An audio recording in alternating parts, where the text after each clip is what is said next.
Hello and welcome to Sparked, a community conversation about race, racism, liberalism, and Minnesota. Thank you so much for joining us on an early and still fairly warm Friday evening in Minnesota in November. I'm Doug Hartmann. I'll be your host for the evening. I'm a professor of sociology here at the University of Minnesota and faculty director of the College of Liberal Arts' Public Life Project. The Public Life Project is the sponsor of tonight's event. It's a multifaceted initiative designed to help us all, both on campus and in our communities, do a better job of talking about difficult, contentious, and complicated social issues, even when many of us come from very different backgrounds and beliefs, liberal and conservative, religious, not religious, urban, rural, etc. The project is multifaceted.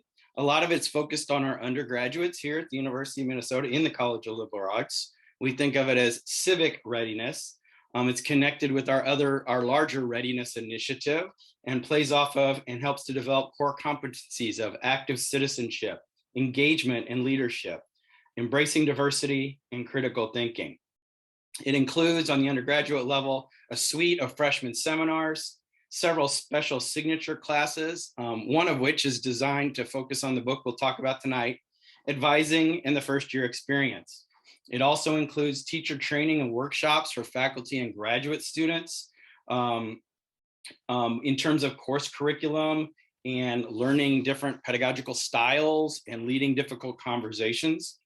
And we also focus on highlighting the research that our colleagues across the college do. Research on the political psychology of polarization, on media, information and misinformation, ranging from racism and religion to ethics and the Odyssey. We also, and that's what brings us together tonight, is public events. We try to do events to help bring, publicize, and promote the work we're doing in teaching and in research to broader public communities, to Minnesota, to the Twin Cities, not only to help inform, but to help model how we deal with these challenging issues of our time. This, in fact, tonight is the third of our events this fall. The first one was a launch of the project back in September that featured some of the videos we produced with Twin Cities Public Television about the project. Last month, we had CNN journalist Abby Phillip in conversation with our own journalism professor, Danielle Kilgo. And tonight, we'll have a dialogue on Sparked, the new book from the Minnesota Historical Society, a collection of essays led by Walt Jacobs, our former colleague and department chair of African American Studies, who's now a dean at San Jose State University in California. He'll be part of the conversation, as will Bianet Castellanos, a full professor of American Studies here at Minnesota and chair of that department as well. Thanks to both of you for joining us. I got the book we're going to talk about tonight. Walt edited and has several chapters in. Bianet has contributed as well. I got to play a small role in helping to bring the volume into being. And perhaps more importantly, I'm teaching a special course in the college on the book right now. In fact, I'm pretty sure some of the students are going to be here and hoping they'll chime in some questions for the Q&A that we'll do in the second half of this program.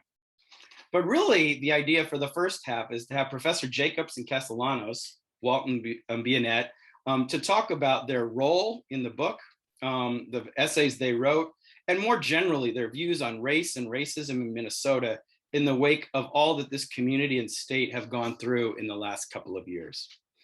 So with no further ado, we'll begin. We had hoped to be all here together. COVID has thrown those plans asunder several different times. So at least we're here on Zoom tonight. We'll try to muddle that through. We were even thinking about at least being in a studio, so we're reinventing this as we go here tonight. I will invite folks to put comments and questions in the Q&A button. We've got some staff help in the background who will pull those together, including Edgar Campos, my sociology graduate student. They'll help combine those for us and introduce those in the second part of the program. You'll also have the option to boost questions. So if you see questions or comments that other audience members are excited, are interest that you're interested in, go ahead and put a thumbs up or give an indication of that, and we'll put those to the front of the line. So thanks everybody for being here, and thanks especially Walt for coming out back to Minnesota to spend some time with us. I know we've been working you hard. I think you had to go to a couple classes today. I know you came to my office hours yesterday. I almost have a suspicion you're spending more time with students in these last 2 days than your whole time as a dean in California. I don't know if that's true or not, but thanks for joining us. So let's go ahead and get started if you all are ready. Walt, we'll start with you. The essays in Sparked, George Floyd, Racism, and the Progressive Illusion, that's the book that's bringing us together, reflect on the murder of George Floyd and the wonderful and wretched sides of living in the Twins in Minneapolis, revealing deep complexities, ingrained inequalities, and diverse personal experiences. The book was an outgrowth of an earlier project, one that you and I started right after the George Floyd killing. Could you tell us a little bit about that initiative and where this whole thing started? Yeah, will do. Thanks, Doug. Thanks for inviting me. Definitely having, good to be back here in Minneapolis. So let me start by reading the first page and a half of the preface of the book, which definitely talks about the genesis of the project. We are shocked and saddened by the tragic events in Minneapolis, Minnesota over the past few days. As human beings, many of us are overwhelmed by the complexity of the situation and the intense emotions it has created. As members of an institution that strives for social justice, we feel discouraged and outraged. And as social scientists, we're wondering how our disciplines and our knowledge can contribute to solutions. So began a May 29, 2020 email I sent to the College of Social Sciences at San Jose State University, where I am a dean and a professor of sociology. The May 25, 2020 murder of George Floyd by a Minneapolis police officer and the subsequent protests about police brutality and other injustices faced by Black people in the United States, protests both peaceful and violent, prompted many social scientists to ask, what can we do to help repair the many fractures in American society that seem to be getting worse every day? The first step, of course, is to educate ourselves about the issues, especially about the history and culture of the place at the epicenter of one of the most recent conflagrations sparked by the murder of yet another unarmed Black person. My email to the college included a paragraph about my being on the faculty of the University of Minnesota, Twin Cities for 14 years. In addition to checking in with friends and former colleagues who were still living in Minnesota, I had conversations with folks who'd left the area. And those chats inevitably included discussions about Minnesota's progressive reputation. One good friend and I discussed the January 8th, 2020 article, When Minneapolis Segregated, from the City Lab website, which analyzes how racial housing covenants in Minneapolis blocked home sales to people of color from the early 1900s to an official end in 1948 with unofficial enforcement for many years afterwards, establishing patterns of inequality that persist to this day. The article notes, despite its reputation for prosperity and progressive politics, Minneapolis now has the lowest rate of homeownership among African-American households of any US citizen. My friend informed me about the work of the University of Minnesota's Mapping Prejudice Project, which extensively analyzes the operations of racial covenants in the Twin Cities. A conversation with Wendy Thompson-Taiwo, who's an assistant professor of African-American studies at San Jose State, about our experiences as African-Americans living and working in the Twin Cities was very momentous. Wendy noted that her time in Minnesota was wonderful and wretched for Black people like us. That struck a nerve with me, as my time was also filled with both amazing and awful moments. After mulling over the conversation for a few days, I thought, as a component of educating others about the fraught racial landscapes of the Twin Cities, why don't I collect some stories about the good, the bad, and the ugly of life from college and university faculty members who are former residents of Minnesota, but now have some distance to critically reflect on their experiences.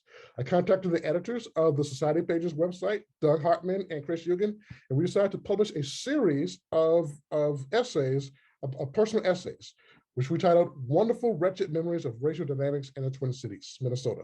The series included a reflection from Wendy and 3 essays from me. Over the summer of 2020, I asked social scientists with ties to Minnesota to discuss their memories of racial dynamics in the Twin Cities, specifically about their own experiences regarding the wonderful and wretched component life in the area. And we got many responses. Yeah, that was really exciting to be able to do that at a difficult and tragic time. It felt like we were able to provide people an opportunity to reflect and think. And I remember, well, yeah, I think we were only hoping for a couple, maybe half a dozen or so, and it turned out to be kind of a deluge because people were really, really ready to reflect and help think through kind of what we'd experienced. That was the beginning of this book project. Bianet, do you, you read some of those early essays. Was there any that really stood out for you among that set? Yeah, thanks, Doug. And I also want to thank you for inviting me. The essay that struck a chord with me was In This Country by former CLA faculty member Catherine Sinisa Choi. She writes about how even though Asian Americans have lived in, worked in, and died on behalf of this country, they are perpetually seen as foreigners. And as a brown-skinned Chicana, I have faced similar experiences that mark me as foreign, as not belonging in this country. So I'd like to highlight that essay. Yeah, well, I don't know if I mentioned this to you. The students in the class are really pleased to be able to engage such a rich and diverse range of authors. Was that intentional? And if so, how hard was that to pull off? It was definitely intentional. Again, to think about, the variety of experiences of race in Minnesota. We definitely wanted to get folks from a number of different perspectives. So, I had many friends over the years, African-American, Latinx, Asian Americans, so reached out to those folks. They all were very eager to participate. Also, they gave me names of other people that I hadn't thought about. So it was definitely kind of a collective effort. And there were some white folks in there too, right? Well, there were a few. We let a few white folks to talk about the issues too. So the original series was all perspectives from people, range of identities, and who'd been in the Twin Cities or Minnesota and left. What happened when we approached or you approached Minnesota Historical Society with the idea to turn these essays into a broader volume? Yeah, we were very excited about that possibility, and thanks to you and Chris for arranging that introduction. The editors of the Minnesota Historical Society Press wanted to make two changes. First, they wanted to add essays from academics who currently reside in the Twin Cities to complement the essays of people who had left, and I was totally fine with that one. Second, they wanted to have the book to center on BIPOC faculty, especially Black voices. I thought that while that would be a very powerful collection, I initially resisted because I was worried that would move us away from the wonderful, wretched focus on the good and the bad of racial dynamics in Minnesota. So what made you change your mind? Two things again. I guess I'm thinking in twos tonight. One was that, my co-editors of the anthology, Wendy Thompson-Taiwo and Amy August, are both assistant professors. So, as a full professor, as a dean, I really don't need to write anything else ever again in my life. I'll be fine. But as two assistant professors, having the experience of writing a book would be very good for their career to have this on their CV. It would advance their careers. Second, the publisher of the press, Josh Leventhal, was very persuasive. Conversations with him and some others really helped me see that a focus on the wretched was okay, and perhaps it might even be better for this book. Better? Okay, what do you mean by that? I'll jump in here. Go ahead. When Walt invited me to contribute to the book, he mentioned that they wanted the book to be released on May 23rd, 2021, which was basically thinking about the 1-year anniversary of George Floyd's murder. And so after a year of reflection, he and his co-editors thought it'd be easier to identify what was broken and also what was still needed to be fixed. So we know that often when we focus on initial successes and reactionary tactics, and so these initial successes and reactionary tactics tend to obscure larger problems. And so that was part of the thinking about this book. Indeed, you hit it right on the head, Bianet. So I want to return to that, but Bianet, maybe you could tell us a little bit about your essay, Brown, Minnesota, I think was the title. And keep in mind for all of our audience, we're just trying to give you some snippets of the book. It's almost like a tease We're hoping that you all can get the book and engage in your own conversations and exchanges, just like the students are doing in the class that I'm teaching. But could you tell us a little bit about your piece, Professor Castellanos? I wrote this essay while my brother was fighting for his life against COVID-19. He was in the ICU. So when I was writing this essay, I kept thinking about, the values, which lives are valued. And so that was ever present in my mind. I'm fortunate that he survived. But in terms of reactionary tactics, like in my essay, I look at some of the reactionary tactics and sort of how we responded to this moment. And so in terms of reactionary tactics, what comes to mind is the rallies and the protests that immediately sprung up in the aftermath of Bianet Castellanos and George Floyd's death. For example, I took part in the march to the governor's home when Bianet Castellanos was murdered. He worked at my kid's school, so it was a very personal march for me because we knew him. And but there are other tactics that also took place that happened on a much smaller scale, but that also represent really meaningful engagements to address anti-racism and social inequalities. So I write about, for example, my work serving on the board of El Colegio High School, which is located less than a mile from George Floyd Square.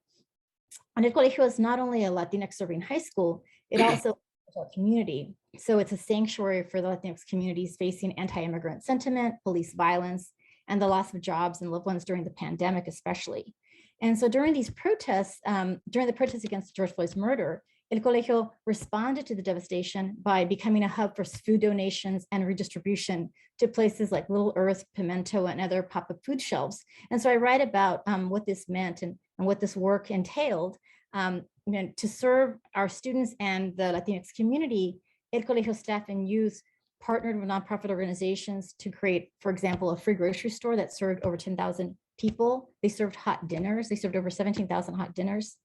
And so through these acts, El Colegio's youth and staff focus their energies on building and cementing alliances with BIPOC, immigrant, and queer communities in Minnesota. So I write about these experiences because I think they're really important tactics that responded to George Floyd's murder. Thanks. And I have to tell you that that's the kind of deeply personal, local, emotional connection. The students are really finding that powerful. They don't agree with everybody, but it really is opening their eyes and capturing them like heart and soul as well as mind. Kind of with that in mind, though, let's return to the earlier point about small acts obscuring larger issues.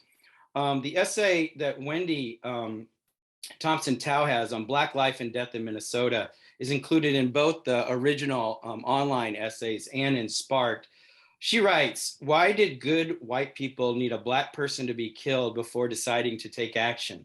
And why did most of their actions revolve around low-stakes anti-racist reading groups and listening sessions?" I understand that you and Wendy have been talking about that a lot, Walt.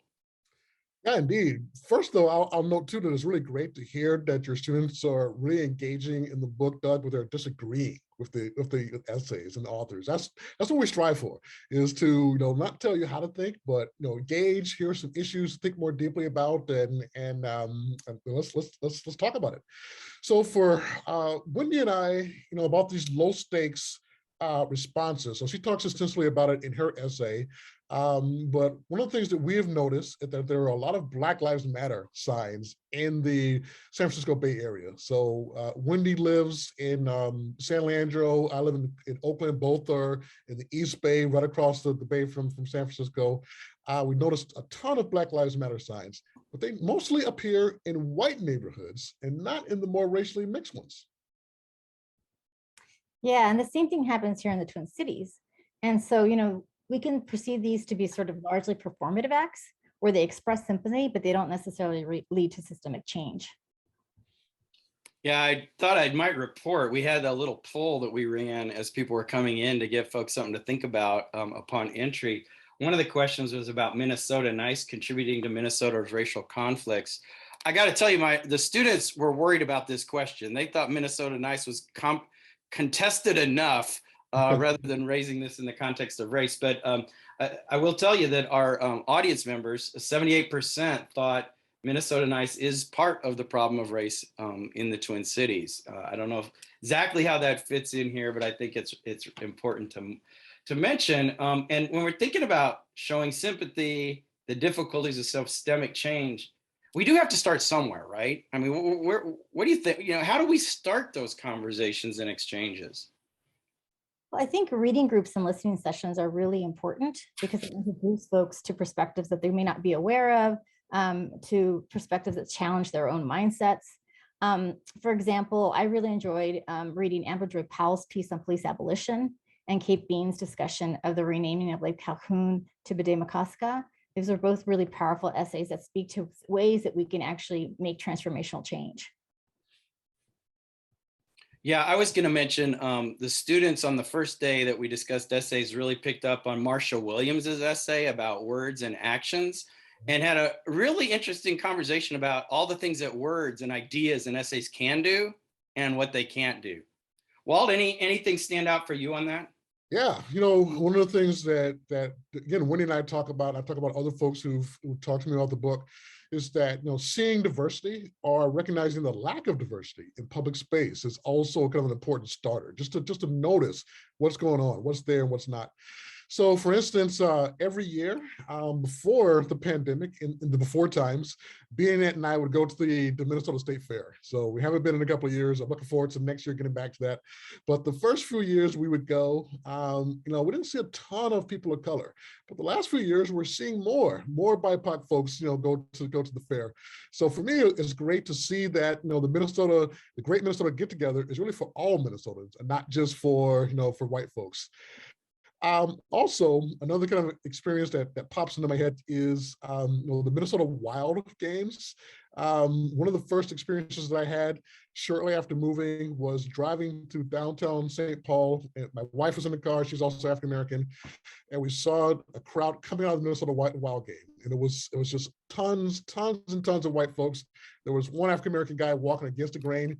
And we thought, no, should we pick him up? You know, is he okay? I really wish that we had given him a ride. So I kind of hope that Minnesota Wild Games are more diverse crowds now. But again, I think, you know, seeing race in action, going into these public spaces, you know, seeing, you know, what's there, what's not, is also a good way of launching conversations. Well, you know, you're tempting me because race and sport is what I'm all about. My job is not to talk too much tonight. It's to get other people to talk and interact. I so appreciate what you both have said so far. And I hope it draws people in to read an essay or two, either on the website or in the book. One of the first questions we got that came in already was about the personal writing style and approach in this book. And it was, maybe I'll phrase this as like, what does that allow?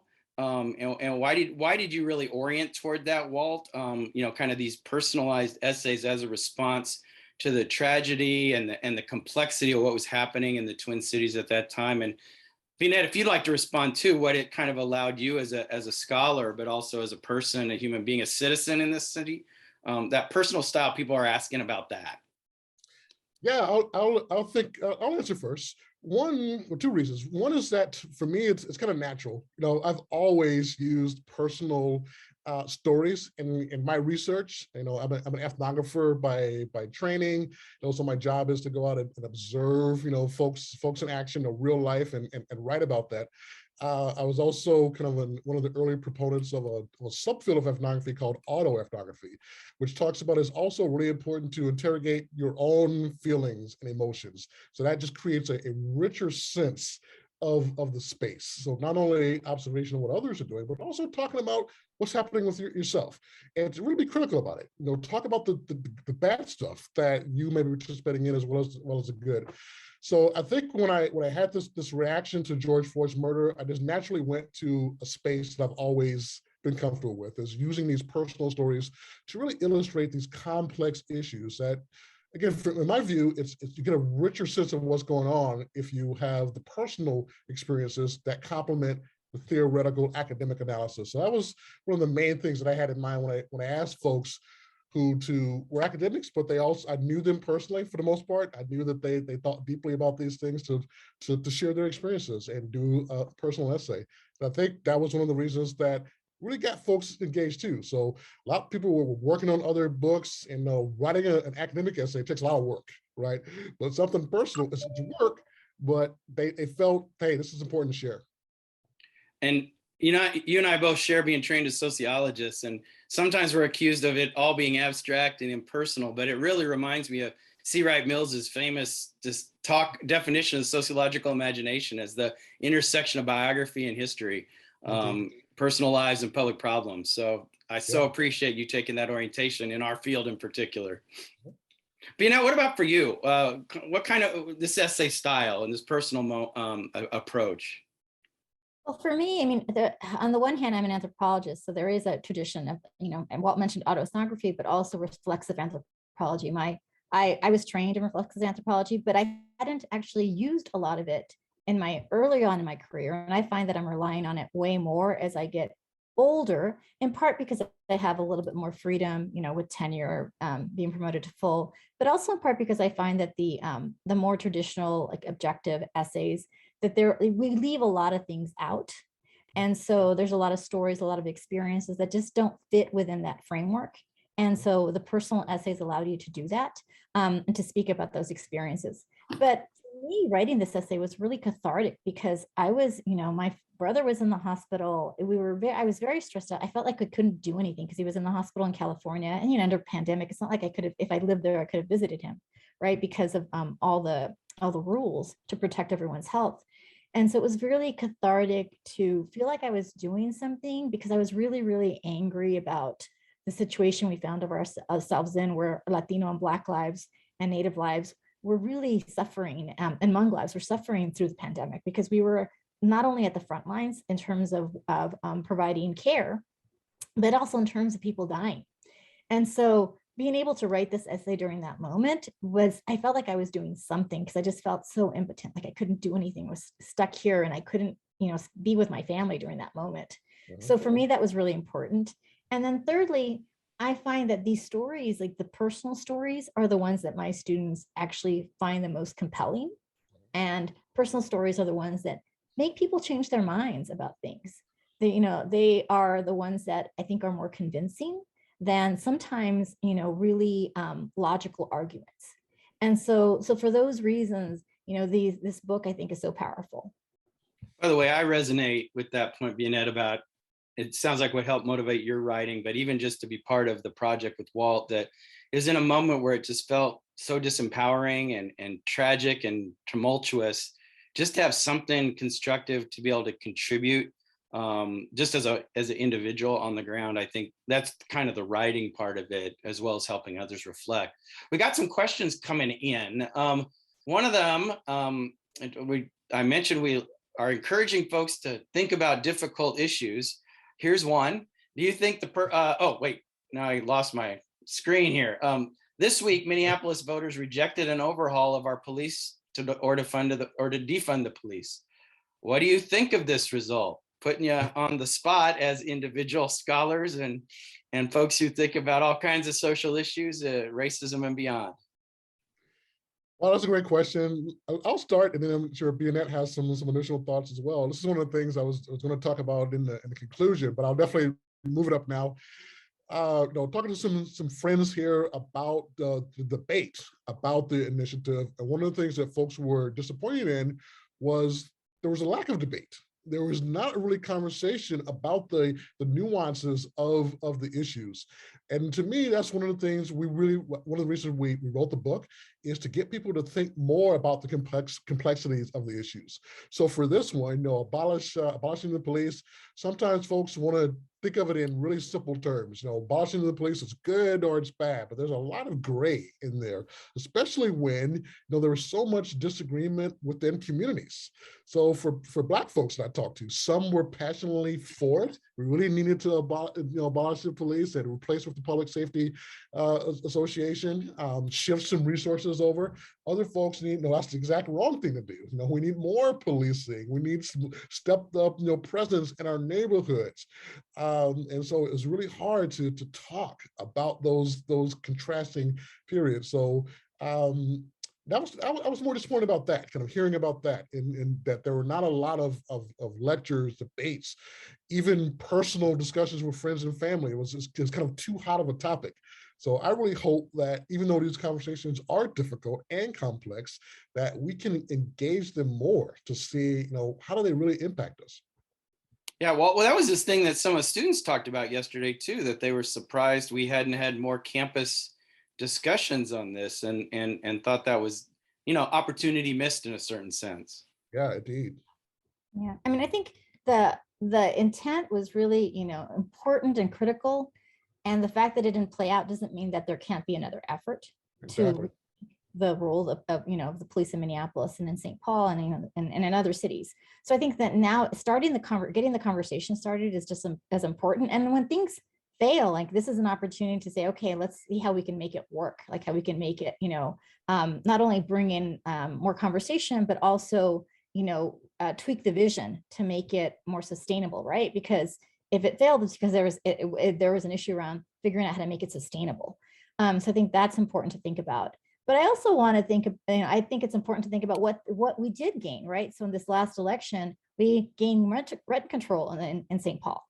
And so if we think about like, it's a multi-pronged effort. It's not just defund the police, it's also improving our education system. It's also, providing, a housing security and food security for our communities. So I think if we think about it as a multi-pronged effort, then we could see that there were some gains and some losses, but but the important thing is that we're moving, I think, in the right direction. Yeah, we've got, oh, go ahead, Walt. If I can just jump something in real quick, thank you so much, Bianet, for that reminder. Part of the issue too was the issue of language. So, defund the police, that automatically, shuts down some conversations. And it obscures the fact that even though we're defunding on one side, we're shifting resources. So shifting resources to agencies that can do a better train to address some of these issues. So sometimes even the language gets in the way of us realizing the gains that can be gained from these things. Spoken like a true humanities scholar. I appreciate that. We got a lot of different questions. There's none that are getting boosted. So I'm going to take my moderator prerogative to bump one up here. Because I think it kind of follows, Bianet, you're talking about different domains of society where progress can be made. But I'm going to do the question here. Can you talk about how race operates in different spaces? I'm referring specifically to the Sarmiento essay on transportation, and Aguilera's essay on the neighborhood of Uptown. Racism in Minnesota appears to operate in much more subtle ways, but is manifested more in certain spaces. Responses? When I remember when I first moved to the Twin Cities, the first time I really, it happened within a week when I really felt race was when I was running along the River Road. And I felt odd running around. I realized it's because all of my fellow runners were white. And I just wasn't used to that coming from California. So yeah, there are certain spaces where the race manifests itself, or also, the lack of racial diversity manifests itself, right? And so sometimes we have to think about, what do the absences say, right? And so definitely you can see that map onto our cities. And I'll pass it over to Walt. I had another idea, but I forgot. So I'll do mine, and then we'll come back to you, Bianet. But that's a great question. And many of the essays, I mean, that's really the reason that we had this, is to talk about their experiences in these different spaces. One that comes to mind for me is one by David Todd Lawrence called Minnesota Nice White People. And he talks about, a lot of them talk about Minnesota nice, this issue that, Minnesotans are very polite, but we avoid conflict. So he talks about, as an African-American coming from a different city, he was initially puzzled by the niceness, by the politeness. He talks about being pulled over by a police officer, and eventually he was tense, but the police officer just came up and says, "You just got a taillight out, and then just get that fixed." And he's like, "Wow, I didn't expect this," right? So a lot of the essays are about how race works differently in different spaces, and our expectations are also colored by our personal context. And coming from different states to Minnesota, it operates very differently than in other parts of the country. Yeah, I also recall Wendy's essay about her experience in the hospital and how it was such a traumatic experience. Yeah. I didn't have my trauma in the hospitals when I gave birth to my kids was not around race in that way, but it was, my kids were premature, but it was racialized in that people asked me what ethnicity my children were. And when I said they, were Mexican and white, they're like, "Oh, good. It's a good thing they're not Black, because Blacks do the worst when it comes to prematurity. And so then it became this big discussion around race for me. Being in the hospital for those 3 months was racialized on a daily basis, because I kept thinking about that statement and how that was refracted in not just my relationships with the doctors and nurses, but also as I watched other patients with their children, other children and their parents, I guess the children of the patients, but thinking about also how then that was shaped through those interactions. So it's, it's very, very subtle, but very much present and there, and very violent. Mm-hmm. Mm-hmm. There's a question about Minnesota or Twin Cities' unique immigration and refugee history as a factor that contributes to the complexity of contemporary race relations in the state. Would either one of you want to speak to that just for a bit? I know that's a big topic, and we have scholars on our faculty, probably good friends of ours, who write whole books on it. So I don't know, 30 seconds, a minute, what can you do with that? Maybe I'll start a little bit, and maybe Bianet can talk about one of the contributors is one of our former students. But in the original essays, we had Latinx folks, Asian American folks, Black folks writing, but in Spark, we definitely wanted to have some additional voices. So we wanted to have some Native American indigenous folks definitely write essays. So we're glad that Kate Bean and Katrina Phillips and other folks wrote about their experiences of being Native in Minnesota.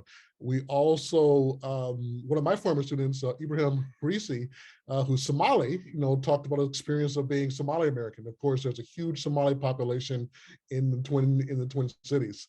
And Bianet told me about a couple of folks that she also, told me to reach out to. Yeah, we have essays, in the book includes essays by Kang Fa, and who writes about the Hmong community and their experience with violence as well, and how they are also racialized and face increasing or rising police brutality, right? And then we also, the book also includes essays by, for example, Rudy Aguilar, who talks about his own experience, not with regards to immigration, but thinking about the immigrant landscape. And then Mario Bondo, also, he's also writing about what it means to be Latinx in the Twin Cities. So there's a lot of essays that deal with, not directly, but also tangentially with the issue of like, what does it mean to be not just an immigrant, but coming from an immigrant family, or being read as immigrant, right? As always an outsider within the Twin Cities. And it strikes me that some of those essays, it's a lot of attention to racism and the illusions of progressivism, but some of those essays, kind of to your original idea, will have certain real beauty and uniqueness about Minnesota and the cultural mosaic that especially are in our cities. And I'm thinking in particular of, I know you had one of my students write an essay, Niraj Renjiskar, about music in the Twin Cities. But so those are meaningful. I want people to know that if you're going to pick this up and read some of these essays, it's not a simple story. That said, Walt, I want to pose, this is one of the first questions that came in. I've been holding off on it a little bit, but I think it's time that we look at it. So the question is pretty basic. Why are differences, political differences, racial differences, religious differences, so hard to talk about these days?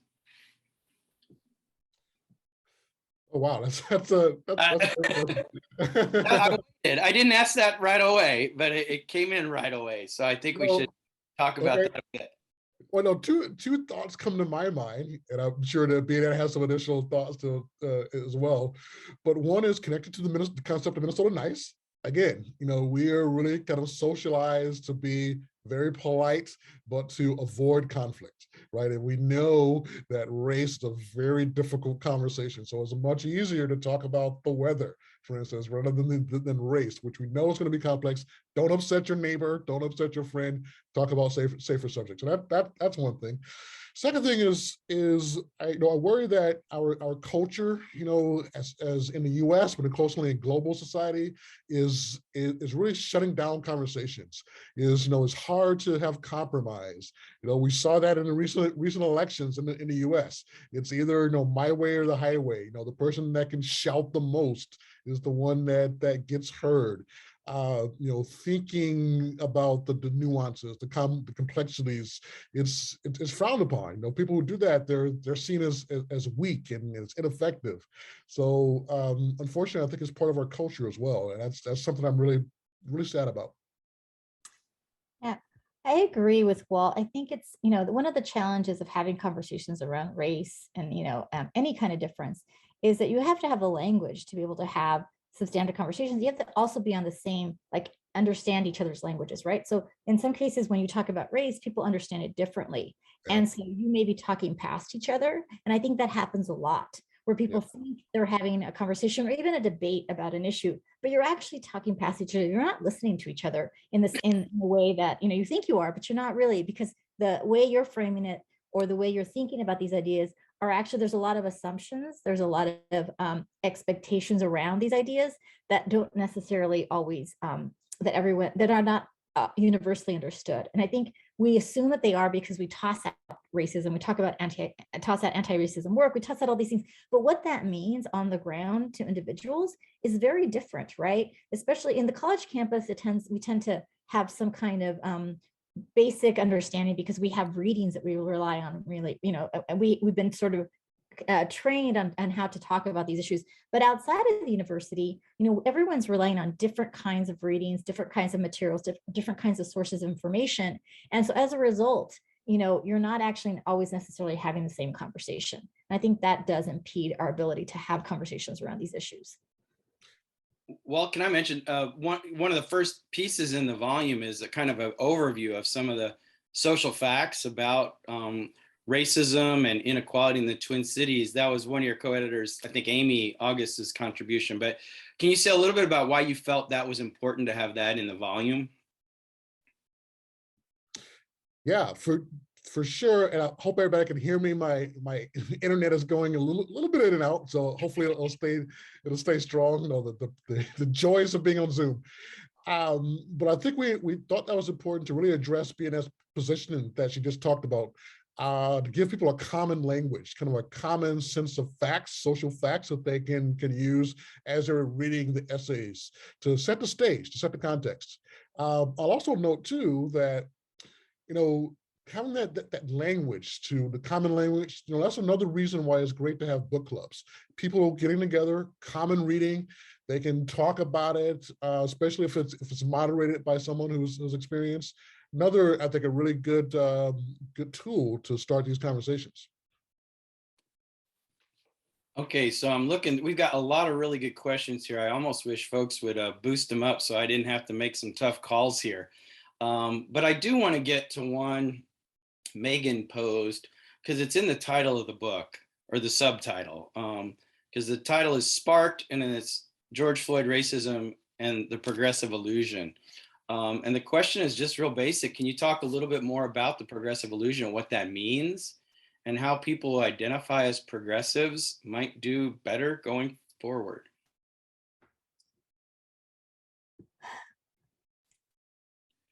For Walt, I think, right? Well, Bianet, you start. I'll just say something really briefly, and then we'll let Bianet go.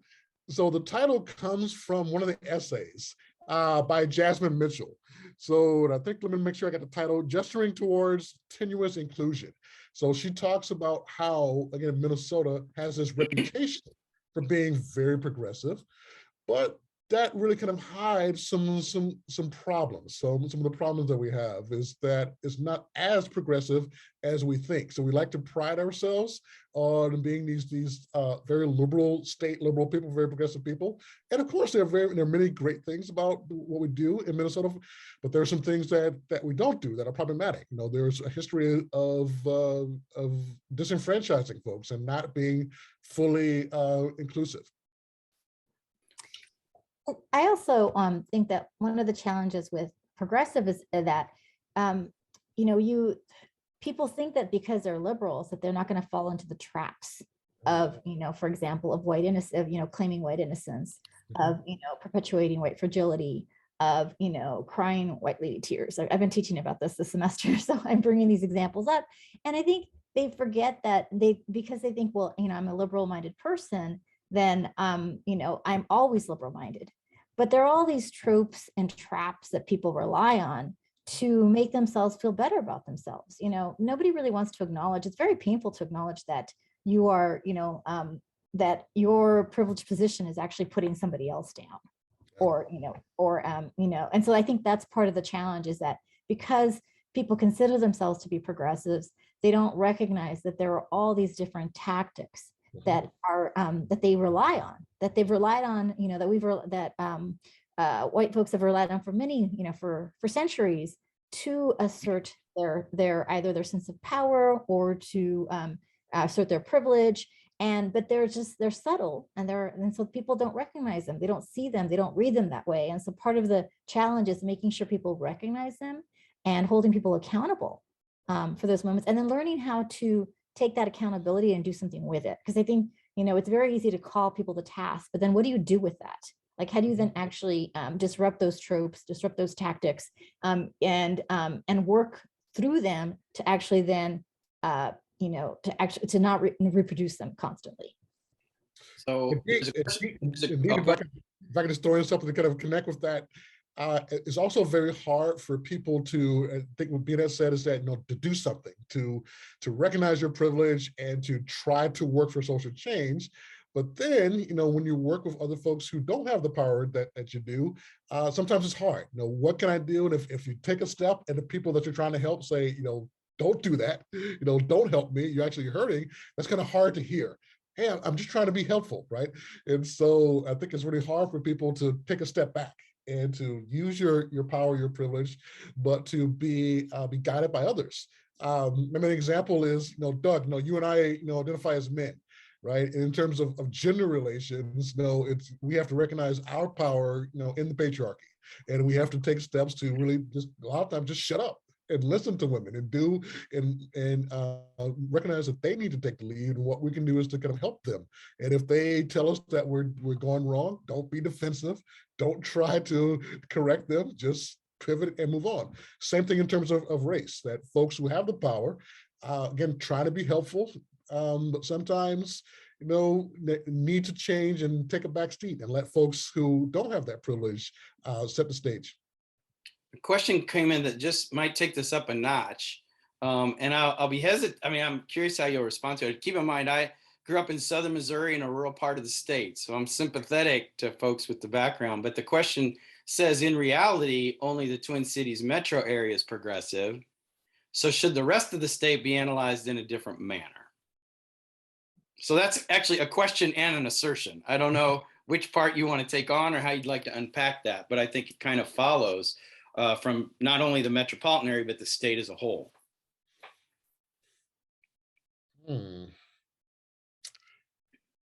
Bianet and I are looking at each other. Okay, who wants to take that one? Yeah. I think I'll start by on one level that kind of plays into what Bianet was talking about earlier. That we have a vested interest in ourselves of being progressive, and that you establish yourself as progressive by comparing yourself to people who are not progressive. And one of the standard kind of tropes is big city people are liberal, folks outside of the cities are not, they're more conservative. And in reality, you've got conservative, you've got liberal, progressive people in all parts of the state. Some outside of the Twin Cities, very progressive folks are trying to do some work in these areas. I don't remember the exact town, but I know that there are towns that have been historically white, where we have new immigrant populations are moving in. There've been some conflicts, but many of the white folks in those towns are very welcoming and are trying to make change in their towns, whereas some of their other citizens were kind of a little bit more standoffish. Same thing can happen in the cities.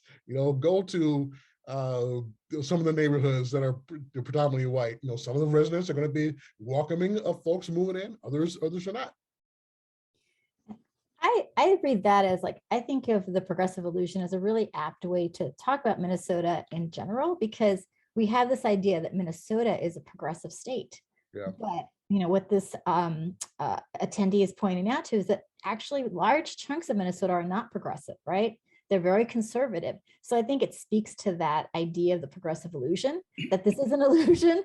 And I think it does. I think it can still apply if we think about it at a state level. If we think about it, town to town, then that's a little bit more challenging. But on a state level, because this is a state, that is supposedly progressive in education, but it's has the lowest graduation rates for Latinos in the nation, and almost, I think it's 49th for African Americans and for Native Americans. And so when you think about these ideas of what Minnesota stands for, and then you look at how communities of color are how they experience education, housing, police brutality, food insecurity, all these things, you see that actually Minnesota doesn't do a very good job at all.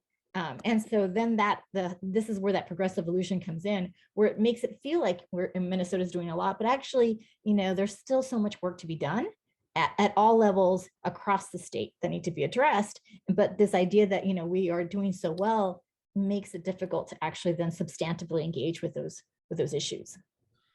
Maybe one more note to put there to tie it back to the book. The Minnesota Paradox by Sam Myers is the essay that really nicely lays that out. I appreciate that. I was also just thinking, like, some of those inequities in education extend across the state. It's inequities on a racial grounds in the Twin Cities, but I think many of our rural students across the state face tremendous challenges where they're from, but also then trying to come to the University of Minnesota and other institutions. So complicated things. I hope that also speaks. Mary had put a question in quite earlier that I think I overlooked about Minnesota residents who live outside the metro and how they're involved in the discussion on race. So hopefully we address that a little bit as well. We're starting to get close to the end of our time. One question I wanted to pose from my students in the class, they, in the second day of the class, they were reflecting on whether people writing from a scholarly point of view, whether they're graduate students or faculty, they were debating about whether they would be kind of more privileged and focused more on the wonderful parts, or less so, maybe on the wretched and the critical. I don't know if you have, you're academics, you've written in the volume, but what do we say to them? Because they're kind of trying to imagine, I think, that what would other people from other parts of the state or other communities, how would they, what would their memoirs look like, maybe? There was Angela Davis did a piece on my hometown right recently on NPR. And I was listening to that, and everybody was bringing up all these really wonderful experiences they had. I didn't listen to the whole show, but the ones that I did hear were about these wonderful experiences they had about their hometown. And I kept thinking about this volume and how we are talking. This isn't necessarily our hometown. For some people it is, but most people it isn't. But we were thinking about the Twin Cities and thinking about, the difficulties of living in this place. But again, there are all these really wonderful experiences that people share about living here. And I talk in my essay about raising a transgender child in the Twin Cities and how wonderful that's been, how much support we've received and just, from our doctors, our friends, our families, the schools, our neighbors. And so I think there are really, depending on sort of, we're writing from a moment of tragedy and trying to work through that tragedy. So I think that's part of it also why some of the essays can be dark.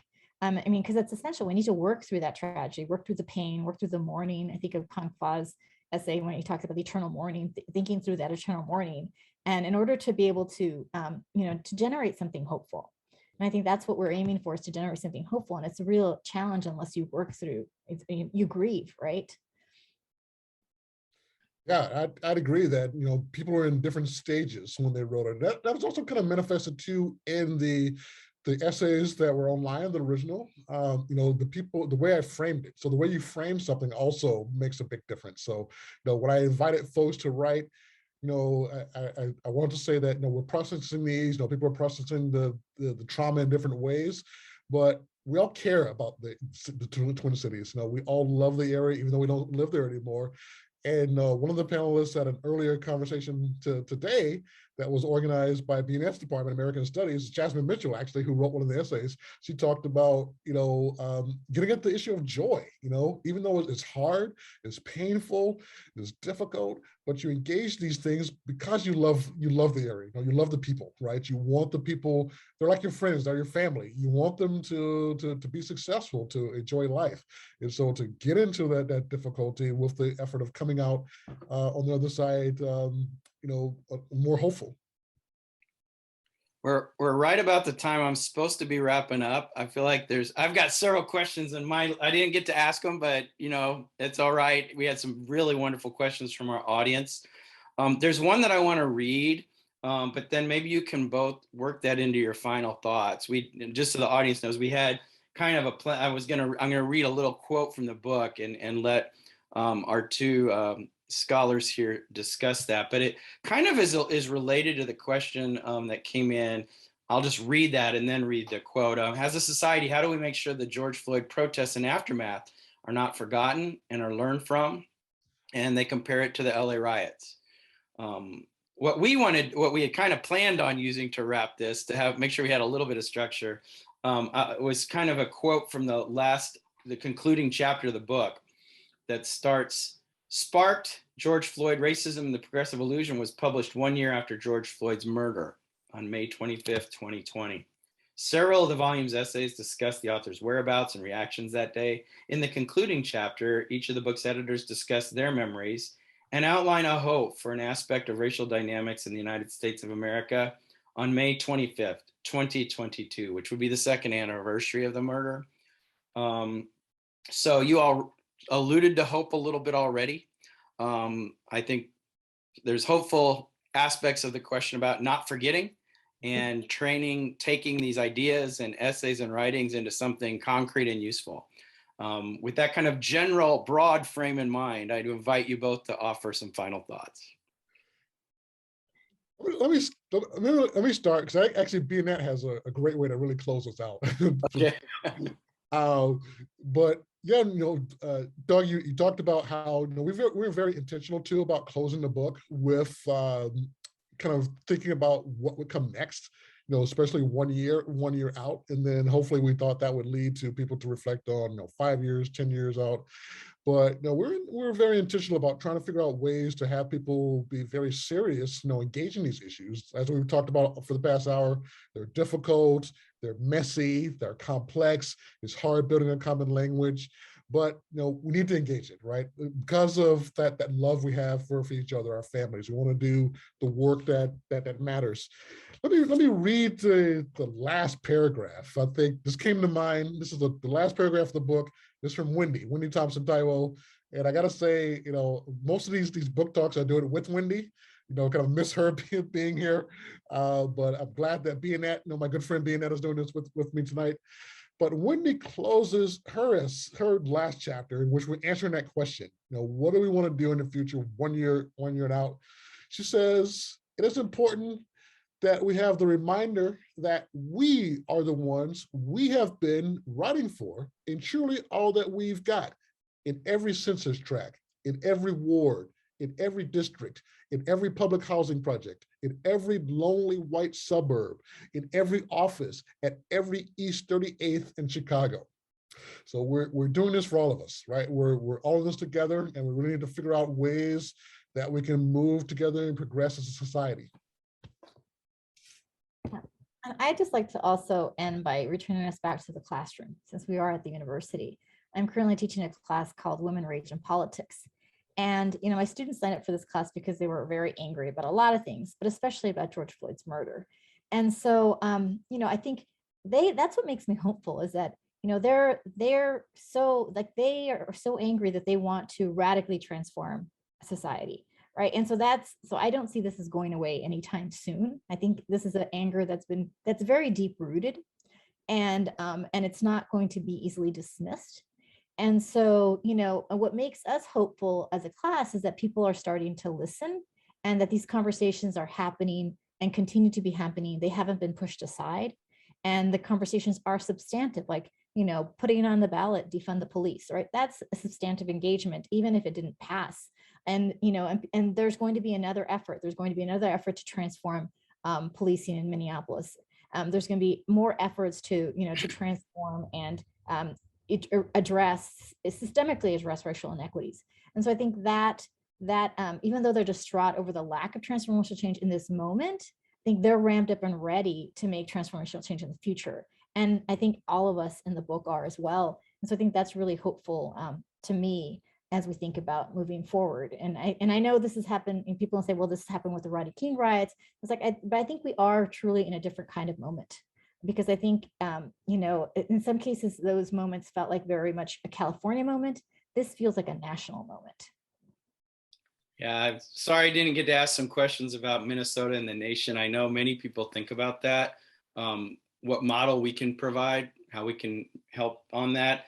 But I want to thank you both, Professor Castellanos, Professor Jacobs, for helping us to think, helping us to feel, modeling conversation and exchange that can inspire us all to think and act together. Thank you so much. And thanks to all of you for being with us.